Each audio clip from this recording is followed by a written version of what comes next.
तर घटस्थापनेनिमित्त औरंगाबादमधील कर्णपुरा देवीच्या मंदिरात पहाटेपासूनच देवीच्या दर्शनासाठी भाविकांनी रांगा लावल्यात। विरोधी पक्षनेते अंबादास दानवे यांच्या हस्ते कर्णपुरा देवीची विशेष पूजा आज संपन्न झालेली आहे। बिकानेरचे राजे कर्णसेन राजानं या मंदिराची स्थापना केली होती आणि याच परिसरातून आढावा घेतलेला आहे आमचे प्रतिनिधी सिद्धार्थ गोदाम यांनी। आज घटस्थापना सगळीकडे अगदी भक्तिभावाने सकाळपासूनच त्याची सुरुवात झालेली आहे। औरंगाबादेतच आपण औरंगाबादमध्ये बघतोय की औरंगाबाद आणि मराठवाड्याची ग्रामदेवी कर्णपुरा देवीची नुकतीच पूजा या ठिकाणी करण्यात आलेली महत्त्वाची ती पवित्र पूजा असते। आजच्या पहिल्या दिवशी ती झालेली आहे। विरोधी पक्षनेते अंबादास दानवे यांच्या हस्ते या पूजेचा मान असतो, कारण अंबादास दानवे या मंदिराचे अध्यक्ष आहेत। आपण बघतोय की फार मोठ्या प्रमाणात गर्दी या ठिकाणी जमलेली आहे। भाविक तरुणी खूप मोठ्या प्रमाणात आलेले आहेत। अंबादास दानवेने सपत्नीक या ठिकाणी पूजा केलेली आहे आणि आता या पूजेनंतर खऱ्या अर्थाने दसऱ्याची दर्शनासाठी देवी जी आहे या ठिकाणी सर्वांसाठी मंदिर उघडलं जातं आणि बघतोय आपण की भाविक जे आहेत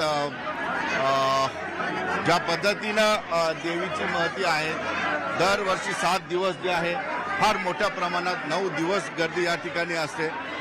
अंबादास दानवे आपल्या सोबत आहेत। दादा काय म्हणाल, तुमच्या हस्ते पूजा झालेली आहे, इथे इकडून आता काय म्हणाल की एकंदरीतच जे आहे देवीचं महत्व काय आहे आणि काय इतिहास आहे देवीचा? याला तर इतिहास जवळपास 350 वर्ष जुना आहे। राजा कर्णसिंह राजाने बिकानेरच्या राजाने या मंदिराची स्थापना करून दानवे परिवारांकडे सुपूर्द केलेली आहे आणि या 340 वर्षापासून आमची 7वी पिढी आहे या मंदिराची, या देवीची भक्तिभावाने पूजा करते आणि समस्त संभाजीनगरातील प्रत्येक घरातलं व्यक्ती याच्या दर्शनाला येतं। हे संभाजीनगरचं ग्रामदैवत आहे, कुलदैवत आहे। लाखो लोक याच्या दर्शनाला येत असतात। या नवरात्रात त्याच्यात उत्साह जास्त असतो। देवीचा राजस्थानशी कसा संबंध येतो? कर्णपुरा राजा बिकानेरचे जे राजा होता कर्णसिंह, त्यांच्याकडे कर्णिका माता आहे आणि इकडे महाराष्ट्रात आपली तुळजाभवानी, आणि म्हणून तिचं आणि हिचं असं एक स्वरूप या ठिकाणी तुळजाभवानीच्या रूपाने एकत्र आलेलं आहे। आणि त्यावेळी सगळे बिकानेरचे वेगवेगळे राजस्थानचे राजा इकडे होते। बिकानेरचा राजा सुद्धा इथं होता। कर्णपुरा नाव त्याच्यावरूनच पडलेलं आहे आणि म्हणून त्यांनी ही जहागिरी स्वरूपात आणि एक मालमत्ता म्हणून इथं सुपूर्द केली। आज तागायत आम्ही ती सांभाळतो। आता 7 दिवस कसे असतील? अत्यंत धार्मिक वातावरण, वेगवेगळे कार्यक्रम नाही, हे 10 दिवस काय 15 दिवस कोजागिरी मोठ्या उत्साहाचे असतात, मोठ्या ताकदीचे असतात, मोठ्या शक्तीचे असतात। आमचं पूर्ण गाव सुसज्ज असतं, 10-20 लाख लोकांचं स्वागत करतं आणि मजा असते, उत्साह असतो, भक्तिभाव। बरं, देवीकडे काय मागितलं तुम्ही? सध्या पॉलिटिकल प्रश्न विचारतो, कारण मोठे नेते कोणत्या देवाकडे गेले। आमचा साहजिक प्रश्न असतो की काय देवीकडे मागणी? नाही, देवीकडे काही मागायचं नसतं, देवीला सगळं कळत असतं।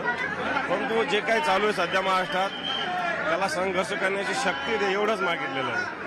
निश्चितपणे बघितलं काय चाललंय राजकीय, ते सहन करण्याची शक्ती देवीकडे, आणि आपल्याला माहित आहे देवी ही शक्तीची देवता। बघतोय आपण या ठिकाणी गर्दी कशा पद्धतीनं आहे। भाविक असतील, तरुण मुली जे आहेत मोठ्या प्रमाणात या ठिकाणी आता पुढचे 8 ते 10 दिवस येत असतात। ताई, कुठून आले तुम्ही? कुठून आले? किती वेळ लागला?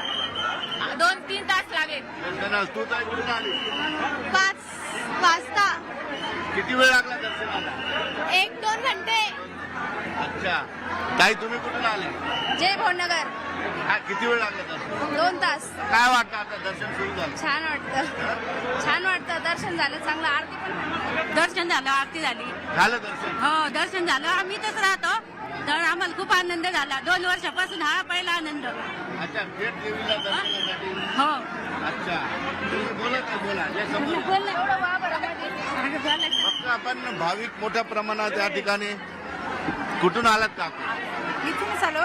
किती वेळ लागला इथे यायला दर्शनाला? आम्हाला घट बसवायचे आम्हाला।